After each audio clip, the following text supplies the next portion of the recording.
Olá, seja bem-vindo a mais um programa Reflexões. Hoje com a queridíssima presença de Selma Batista, antropóloga e cantora. Comigo aqui hoje, Vadeco e Ber, para essa conversa gostosa.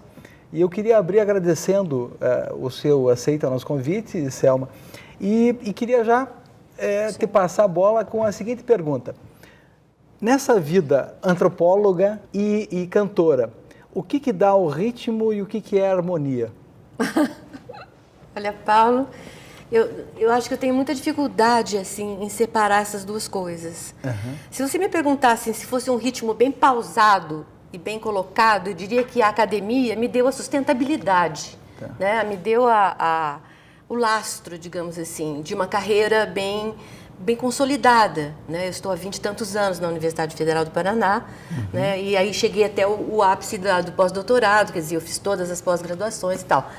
Se você me perguntasse nesse sentido, eu poderia responder assim. Agora, a música não deu certamente essa estabilidade, mas ela deu assim o contrapé, entendeu? Eu acho que é a síncopa, né? Eu acho que aquele momento de suspensão em que você rompe com a estabilidade e cai realmente numa situação de improviso, assim. Você tem que procurar realizar a sua alma, realizar o seu desejo, até o seu prazer de uma forma mais impensada, mais improvisada, digamos, né? Porque eu nunca fui uma cantora com carreira, né? Assim, eu nunca fiz carreira mesmo. Né? Então eu não sei se acho que eu responderia por aí, assim, um pouco. A música é uma paixão, é uma inspiração, então.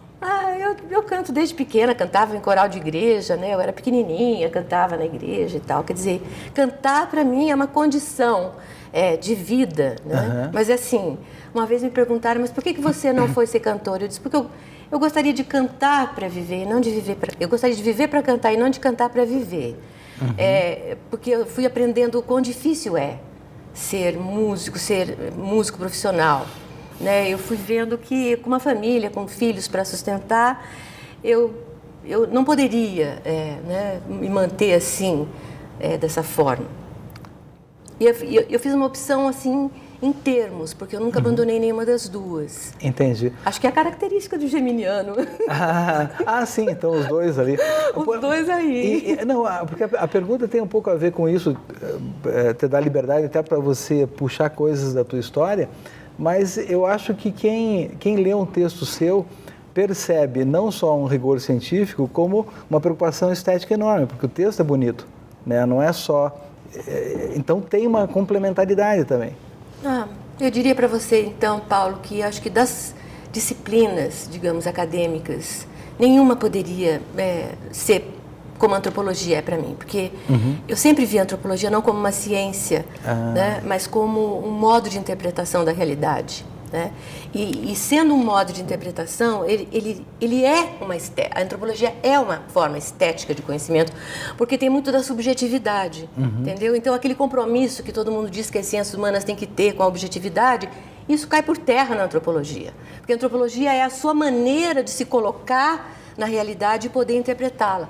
Então, para mim, não poderia ser outra carreira, senão a de antropóloga, entendeu? Não poderia ser politicóloga, nem socióloga, que eu me formei em sociologia, né? Você sabe que aqui no Brasil não tem a carreira de formação de antropólogo, né? Você faz ciências sociais, depois você vira antropólogo, como a gente brinca, né? Você vira antropólogo na pós-graduação, né? Então, você investe aí, né? Então... Nesse sentido, eu acho que nem filósofa, eu acho que eu não poderia ter sido, porque eu acho que a filosofia também ela é uma área do conhecimento que exige uma reflexão muito, como é que se diz, muito argumentativa, e eu sou muito intuitiva, né? Eu sou muito arrojada nesse sentido, eu gosto muito da expressão que vem, né? E até para escrever também, acho que foi o que você percebeu, acho que é um pouco isso, né? Eu gosto de que seja bonito o texto, que não só traga uma contribuição, mas que seja também um texto que dê prazer, né, de ler. Eu não sei se eu consigo, mas eu tento. E você acha que a sua condição de intérprete, no momento que você está interpretando alguma coisa, alguma música, você acha que isso contribuiu para a sua visão interpretativa em relação, no momento que você está fazendo antropologia? Olha, eu não sei. O primeiro estilo a qual eu me dediquei foi o jazz, né? Me dediquei durante muitos anos. Só depois que eu vim ser sambista, chorona, né? Mas eu fui primeiro jazzista. E foi porque eu aprendi uma língua desde pequena, né? Eu aprendi inglês desde menina. Então eu tive acesso a esse repertório, essa coisa. Eu costumo dizer o seguinte, que eu aprendi o significado da Blue Note. A Blue Note começou a ser assim uma situação de voz e de canto em que nunca podia ser preciso, a voz nunca podia deitar em cima de uma nota, ela tinha que resvalar, ela tinha que pegar um semitom para dar mais calor, para dar mais sedução. A música, não que fosse uma sedução do intérprete, uma sedução da música, né? E então eu acho que cantar me ajudou a ser melhor antropóloga, sim. E acho que ser antropóloga também me ajudou a ser uma melhor cantora, se é que posso dizer assim, porque eu acho que eu nunca canto só pelo cantar. Eu canto aquilo que realmente tem alguma coisa a dizer, né? E para mim, e eu acredito que para as pessoas que me ouvem também, né? Então é um compromisso mútuo, assim, sabe? Mas acho que isso pode ficar mais claro mais para frente. Perfeito. Não sei, eu acho que eu não fui muito clara até te respondendo. Tem um aspecto bem interessante, o fato de o antropólogo ser um observador. E o músico, o cantor, a cantora é observada. Então, são experiências diferentes, me parece que se complementam. Como que é isso? Pois é. Boa essa pergunta, porque o intérprete, assim como o cantor ou o ator, né, eles exercitam, né, o que já foi chamado de o cálculo do lugar olhado das coisas. Né? Então, eu preciso planejar a maneira como eu quero ser visto. Né? Então, até numa sala de aula, para dar aula, por exemplo, eu tenho que estar performatizando. Porque eu tenho que ser de um jeito que eu acho que os meus alunos, que eu gostaria que eles me vissem daquele jeito. Né? Então, eu acho que tanto cantando quanto dando aula, né, ou fazendo uma palestra, ou participando de um seminário, qualquer coisa, eu estou exercitando isso que hoje é o meu campo de pesquisa, que é a antropologia da performance. Ou seja, como é que se negociam as imagens? Como é que se negociam o modo de ser visto e de ver? Então, isso que a Bernadette falou, que o antropólogo é um observador, mas o antropólogo não só observa as coisas, ele observa a maneira como o outro quer ser observado, que é um distanciamento um pouco mais complexo. Porque quando eu observo uma cena, digamos assim, eu estou fazendo um trabalho de campo e observo uma cena, aquela cena nunca é realidade. Né? Porque eu tenho um afastamento, mas eu tenho que considerar que o outro também está tendo um afastamento. Né? Ele está sendo observado, então ele está planejando aquela cena. Então esse duplo afastamento é muito bom para o artista. Então eu acho assim, que eu sempre fui muito tranquila no palco, né? Porque eu sempre estou consciente disso, entendeu? Consciente de que esse é um domínio que eu tenho que ter por planejamento, né? Por negociação, entendeu? Então essa coisa de você estar sempre negociando com quem está te assistindo, essa coisa de você ter que estar olhando para o olho de quem está te observando, né? Isso faz parte da negociação. Por isso também eu até hoje não gravei nenhum disco. Porque eu sempre gostei de cantar na noite, eu gosto de cantar para as pessoas, eu gosto de como se diz, queimar a vela ali, entendeu? Ver a coisa acontecendo, sabe como é? Depois vai para casa, acabou. Agora o disco é um compromisso, você tem que ficar lá fazendo lançamento e vai, mas você já nem gosta mais daquilo que você fez, você tem que continuar fazendo, não é? Eu não suporto isso, eu adoro a transitoriedade, entendeu? Então, falei demais já. Não, eu acho que é uma delícia o que você está falando, que começa a abrir um monte de coisas. por exemplo, em cima dessa tua pesquisa, como é que é o teu olhar sobre algo que está muito em voga hoje, que são os reality shows? Esse é um problema, né? Esse é um problema, né? Porque ali, você veja uma coisa, esses reality shows, eles estão... Está tudo planejado, na verdade. Exatamente. Né? Está tudo planejado. Então, tudo que está acontecendo é encenação, é performance, né? Só que é uma performance para ser vista por milhares de pessoas, né? Então, e aí acontece o seguinte, é que quanto dos telespectadores tem a consciência de que tem que fazer esse afastamento? Eles estão tomando aquilo como uma realidade. Não existe esse processo de afastamento, de dizer assim, olha, isso que está acontecendo... Né? É um jogo. É um jogo, né? Esse é um jogo. Então, eu vou assistir, mas como um jogo, né? Quando você vê, você está sabendo dos detalhes e torcendo para um ou outro, como se fosse a realidade, né? Eu acho... Sei lá o que eu acho, não sei. Acho que não acho nada. Não merece, né? Não merece ser. Acho que tem coisa mais interessante, né, mesmo? Porque realmente é uma coisa frustrante, né? Não acha, não, Paulo? Olha, eu nunca parei para pensar a fundo, porque eu acho até que às vezes a gente se desgasta um pouco, né? Porque eu acho que a gente acaba tendo uma expectativa muito positiva de várias coisas, principalmente se ela tem a ver com a tua área, né? O meu campo é a área audiovisual. Então, o que me incomoda é que a gente tem na mão cinema, televisão, hoje internet, que são ferramentas maravilhosas, né, para você criar digamos, um panorama imaginário maravilhoso. Claro. Né? A gente poderia estar bombando o bem. Claro, né? Lógico. E o que me incomoda é o uso do ferramental e das pessoas por coisas menores. Né? Há uns tempos eu participei de uma reunião que até tinha aquele palestrista, o Ramcharan e tal, e tinha gente de várias cadeias produtivas, né? Petróleo, não sei o que lá e tal. Quando chegou na minha vez de me apresentar, eu falei assim, olha, eu represento o setor mais perigoso da face da Terra. Isso. Todo mundo se assustou, acharam que eu era da indústria bélica. Falei, não, eu sou da indústria audiovisual, a indústria que cria imagens nas cabeças das pessoas.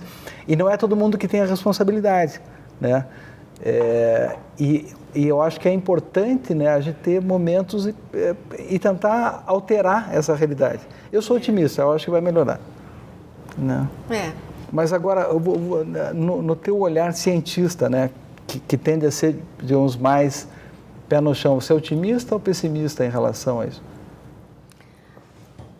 Olha, acho que vou ficar em cima do muro pelo seguinte, porque é muito difícil você imaginar, fazer um prognóstico de uma situação como essa, porque eu acho que não dá para você avaliar o quanto, digamos assim, do processo educacional está avançando para fazer com que as pessoas possam assistir programas assim como estes, e as pessoas possam fazer programas melhores, entendeu? Eu acho que são coisas assim, o consumo, a produção e o consumo, elas têm que estar equilibradas nesse sentido, né? E elas não estão.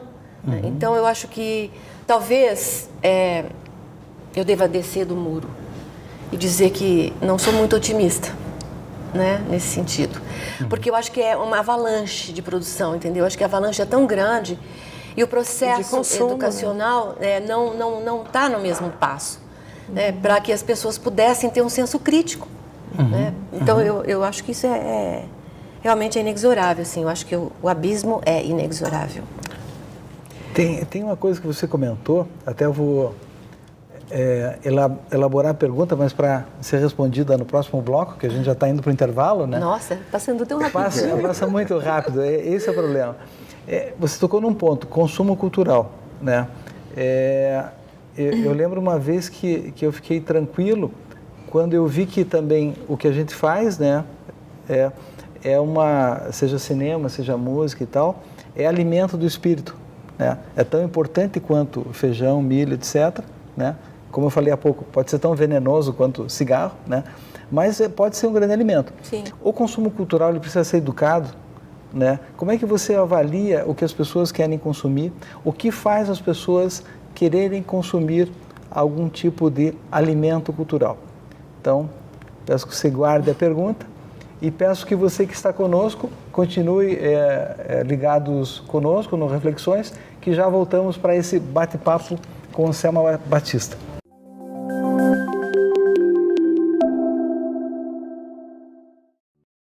Olá, estamos entrando no segundo bloco de Reflexões, hoje numa bela conversa com Selma Batista. E, Selma, eu encerrei o bloco anterior colocando a questão de consumo cultural, né?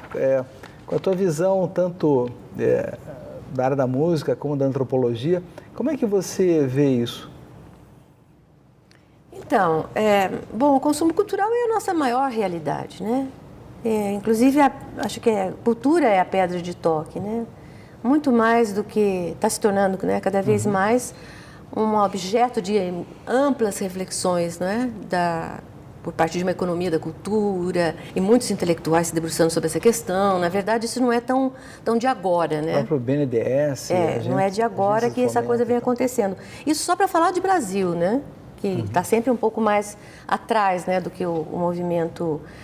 Então, essa ideia de consumo, ela está atrelada à ideia de política cultural, né? Está atrelada à ideia de indústria cultural, que já é uma reflexão benjaminiana lá da Escola de Frankfurt. Então, isso é uma coisa que sempre preocupou muito, né, todas as classes dirigentes, digamos assim. Essa preocupação se dá por causa essa disparidade que existe, né, entre uma indústria acelerada de bens de consumo, né? E quando a gente fala de bens de consumo, não são só os consumos de objetos e mercadorias, né, mas imagens, sons, né, enfim, arte, não é? Tudo é objeto de consumo, né, na verdade. Então, a gente tem um aceleramento disso, né, e a gente tem, por outro lado, pouco poder aquisitivo, não é?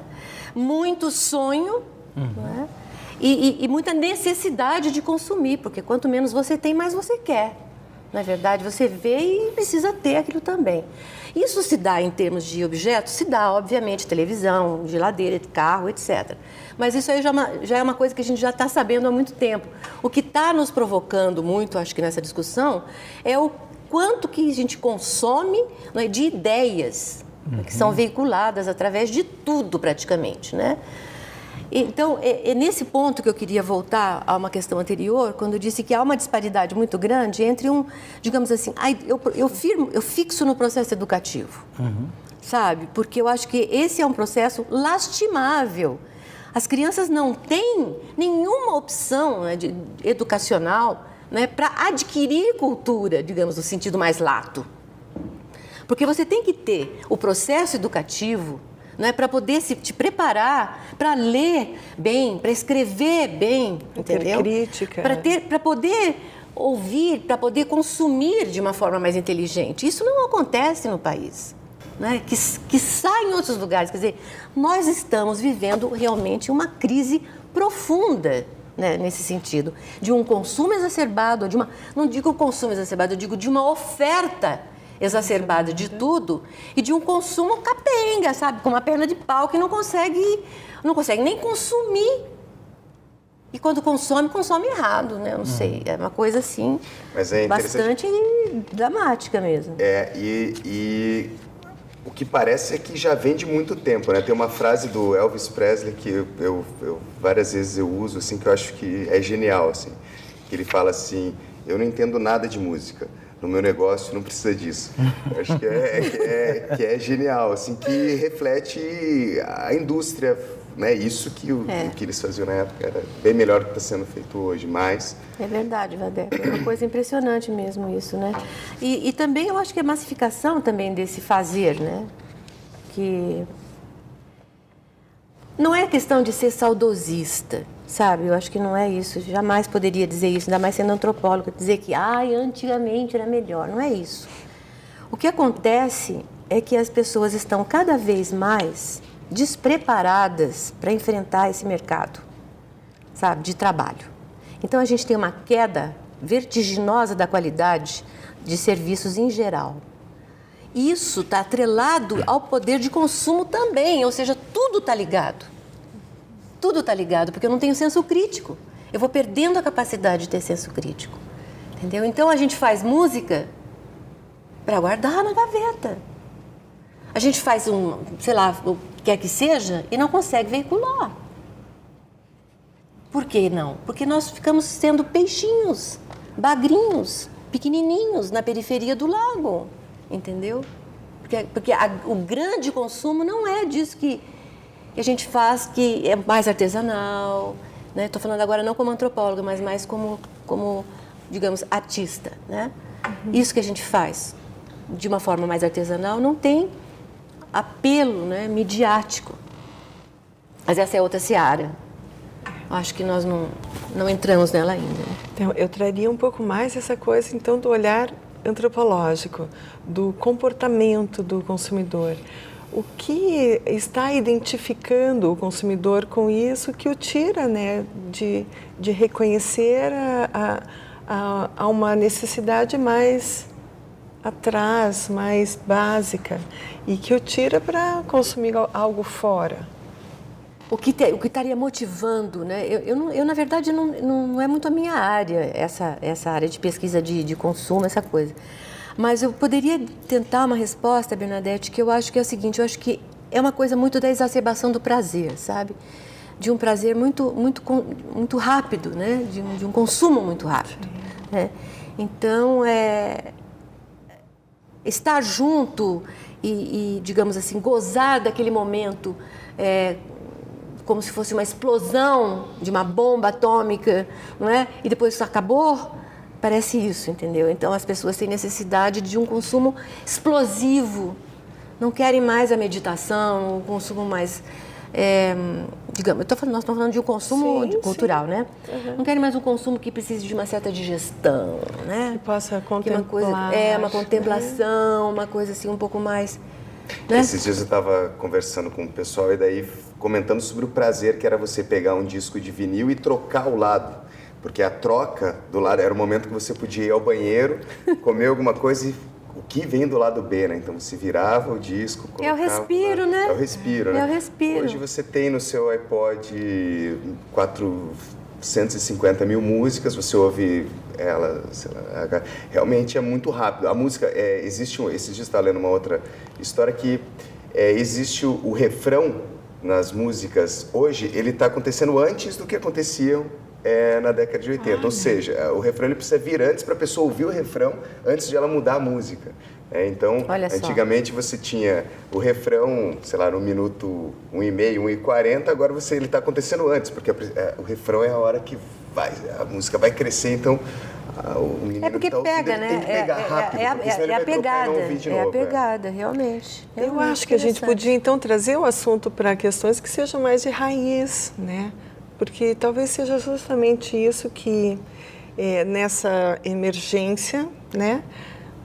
Falta ao povo, ao consumidor, ao público, olhar para onde se está, olhar para o Brasil ou para a América Latina, por exemplo. Você sabe que, na verdade, a gente tem uma tendência a achar que as coisas precisam se uniformizar, né?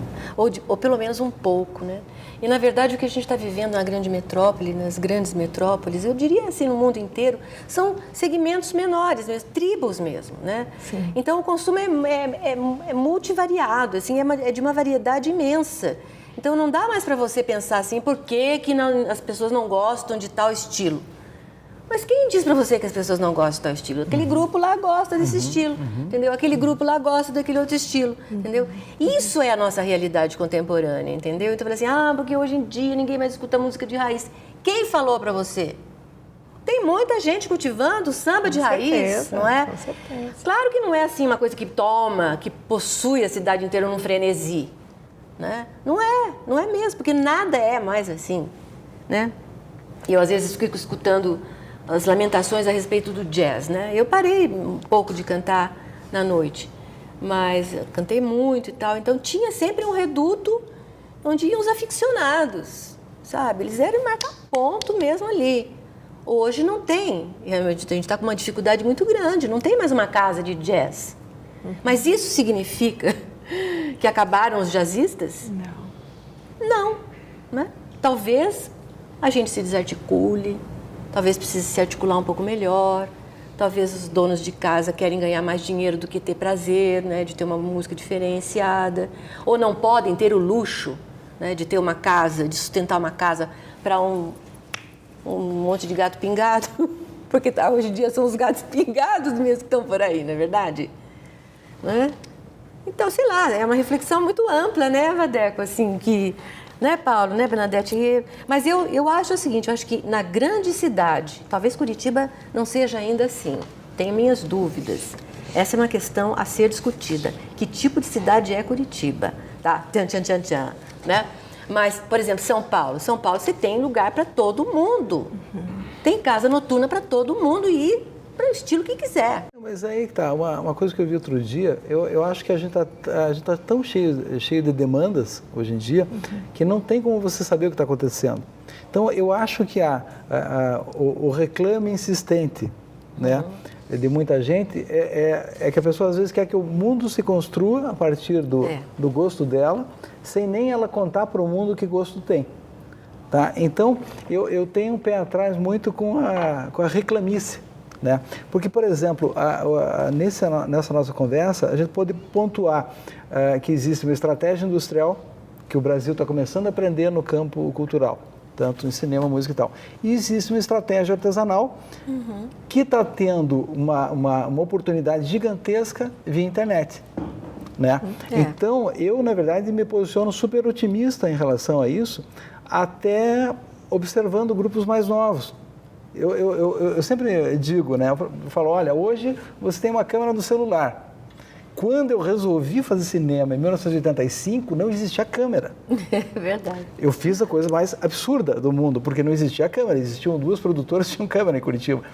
Né? E as TVs tinham câmeras que você não podia nem gravar, né? Era tudo ao vivo.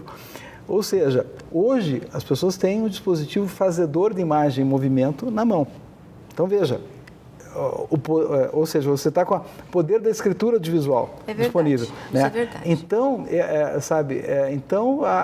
eu acho que está havendo uma democratização maior do poder fazer. Né? Eu, pelo menos, entendo dessa forma. Até pegando isso, tem uma coisa na antropologia que me chama a atenção, que é etnografia. Né? O que é etnografia? Bom, agora deixa eu pôr meu óculos, então. Agora vamos dar uma aula sobre... Não, tô brincadeira.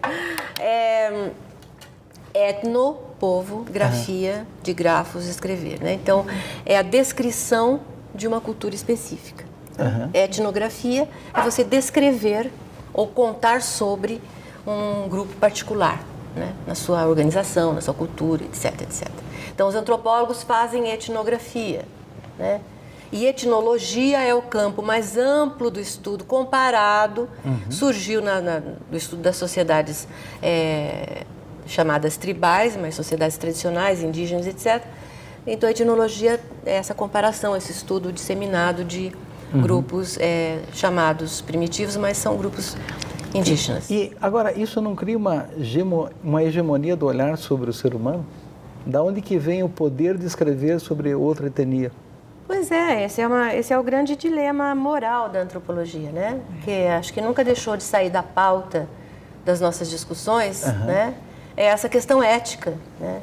Ética e moral, de dizer sobre o outro, né? Na verdade, a antropologia passa por um processo muito grande de autorreflexão, né?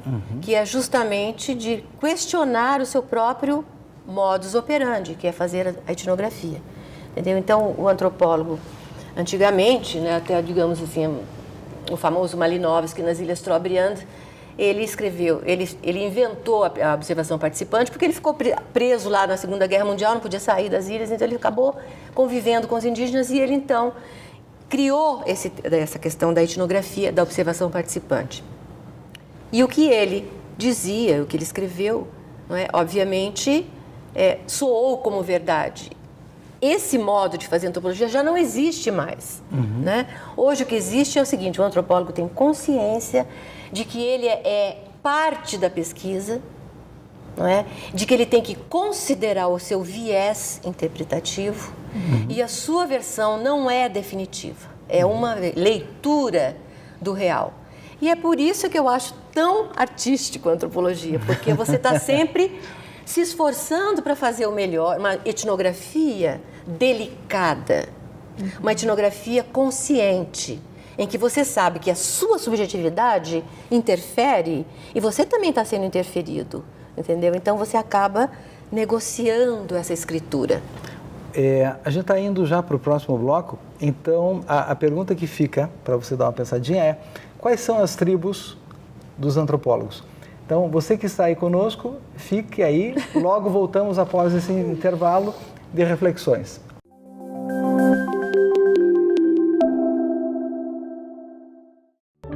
Estamos voltando para reflexões, agora no último bloco dessa boa conversa com a Selma Batista. Eu encerrei o bloco anterior, Selma, jogando para você um pepino, né? Quer contar um pouco para nós se existem ou não tribos de antropólogos? Existem, né? Antigamente era assim, cada tribo tinha o seu antropólogo. Então o antropólogo dizia assim: não, as coisas lá na minha tribo não são assim. Aí o outro dizia: não, mas na minha tribo as coisas são diferentes. Então, é uma piada que rola muito no meio, né? Assim, já teve um tempo em que cada antropólogo tinha a sua tribo preferida, na qual ele tinha feito trabalho, e que daí tudo para ele era aquela tribo, né? Então cada antropólogo tinha sua tribo e cada tribo tinha seu antropólogo, entendeu? Então não é mais assim. Então, aqui, como é que eu posso dizer para você? Hoje em dia os antropólogos estão mais assim, como eu disse, camuflados, né? Estão trabalhando muito mais no ambiente urbano, né? No contexto urbano, e a antropologia urbana é um grande campo, né?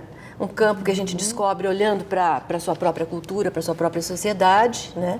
E para fazer esse exercício de olhar a sua própria cultura e a sua própria sociedade é bastante dramático, porque você tem que estranhar aquilo que está dentro de você.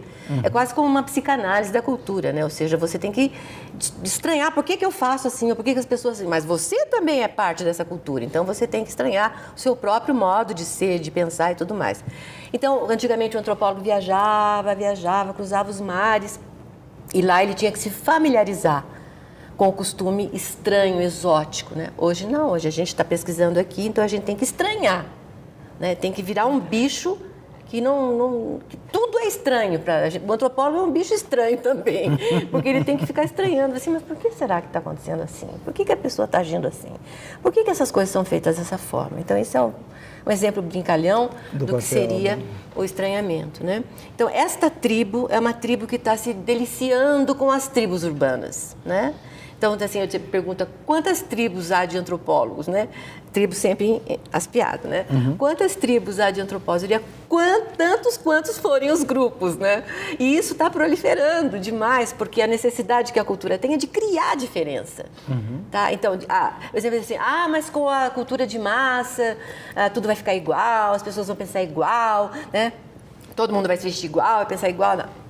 Nada mais absurdo, né? Porque o que a gente está vendo na realidade é a reinvenção da diferença a cada esquina, tá? Para ser diferente, para ter uma identidade XYZ, né? Frita, cozida, assada, as pessoas têm necessidade de se reinventar. E aí, cabe um antropólogo, né? Onde há essa reinvenção, onde há essa tentativa de uma construção de identidade, há um lugar de uma reflexão que é absolutamente antropológica, né? Você vai lidar com uma série de determinações que fazem com que aquele grupo esteja construindo dessa maneira e não de outra, por quê, etc, né? Então, eu diria para você que essa proliferação da diferença também faz proliferar, não é, a antropologia, né? Então, a gente não ficou sem emprego, não vai ficar sem emprego enquanto o ser humano estiver aí tentando, não é, se colocar na rede de trocas, né? Se colocar nesse mercado de bens simbólicos, que é o que a gente está falando, né? Que tem tudo a ver com a performance, né? Que é... Absolutamente, tudo virou performático, né? Performático. Porque se tem a performance de palco, né?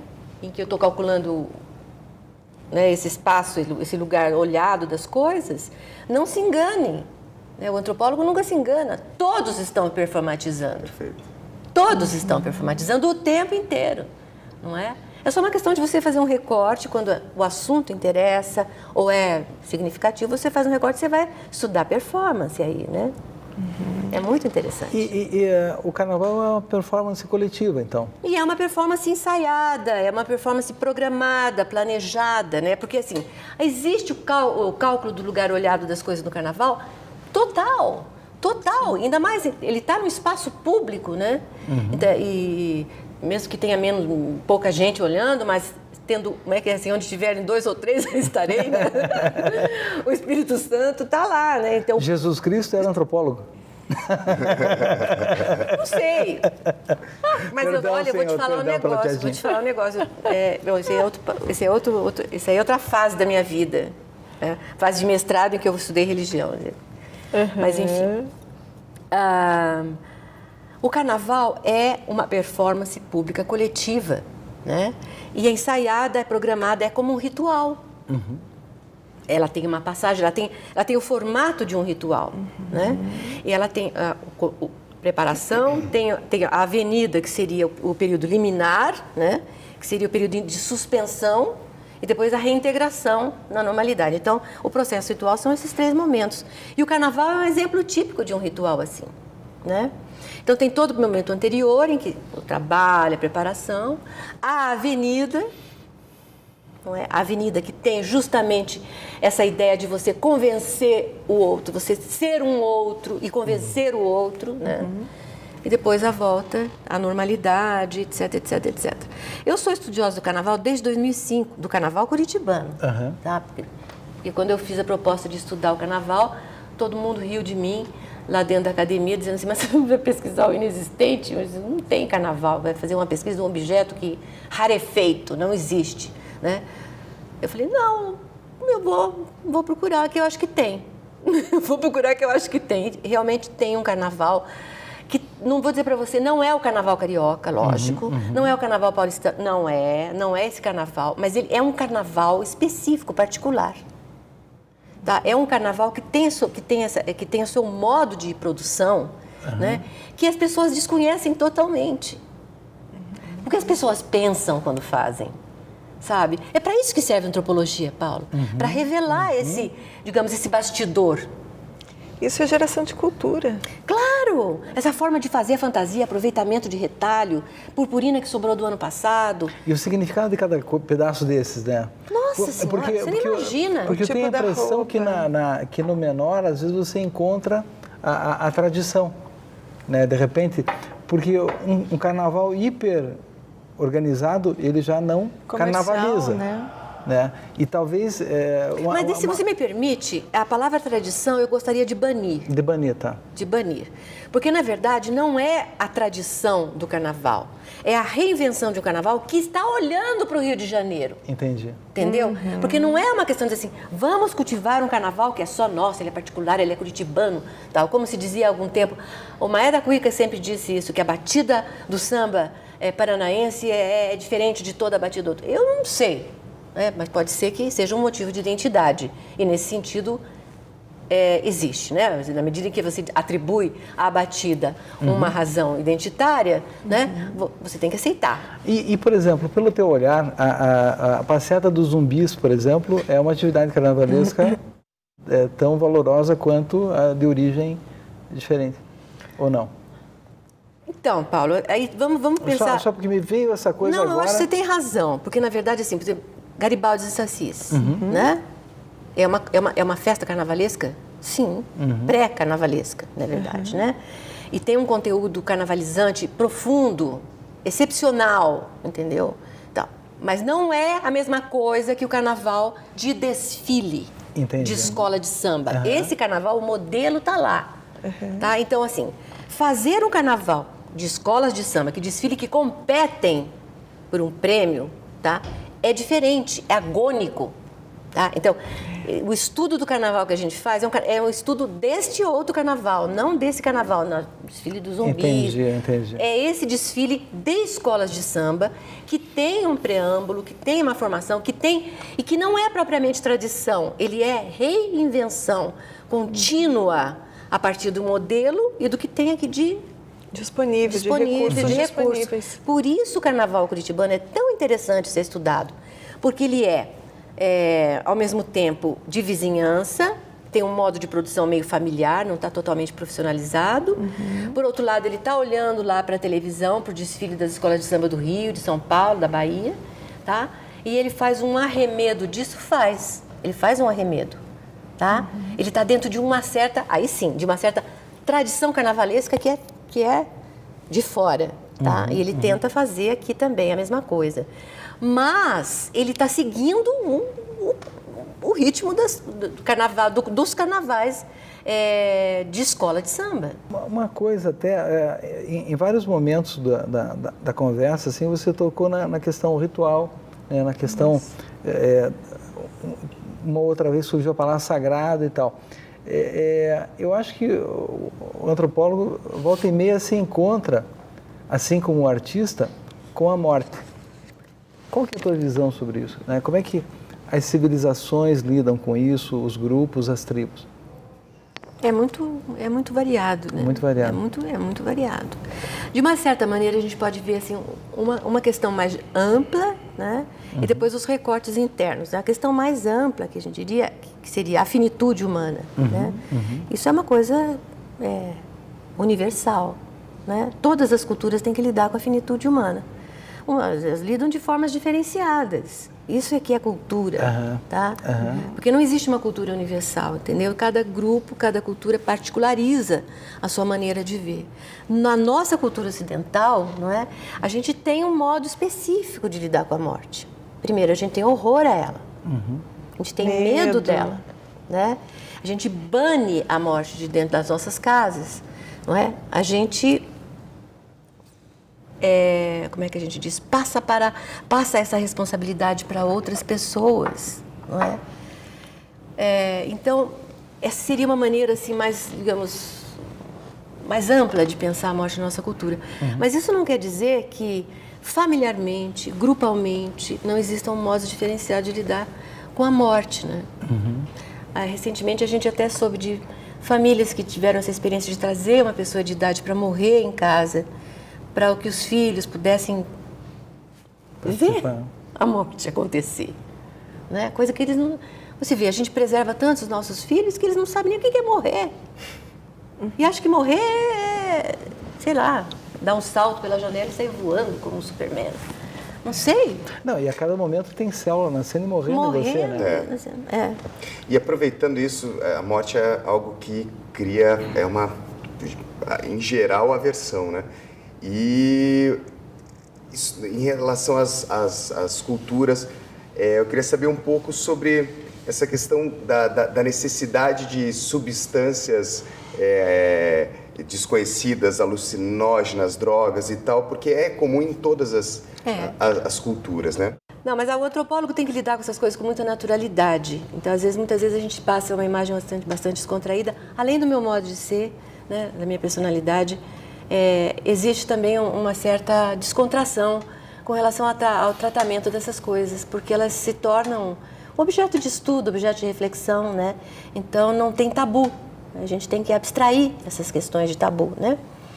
Então, todas as culturas têm um busão, né? Na verdade, alucinógeno, mas de uma forma ritualizada, né?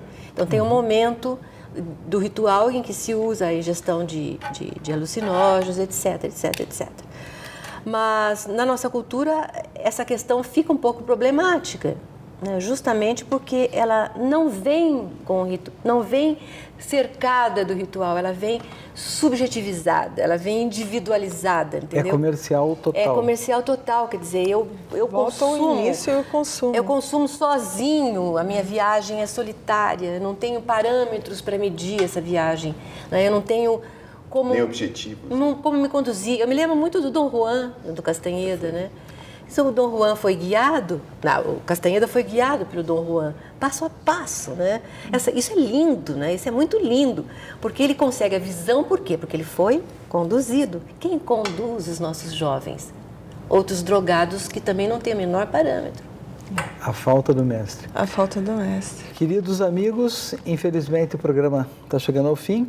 Eu agradeço muitíssimo a tua presença, Selma. Obrigada, eu que agradeço. Agradeço aos meus queridos amigos, né? E agradeço principalmente a você que ficou conosco nesse bate-papo, nessa conversa. E estamos aí procurando gerar reflexões para nós e para todo mundo. Um abraço, até mais.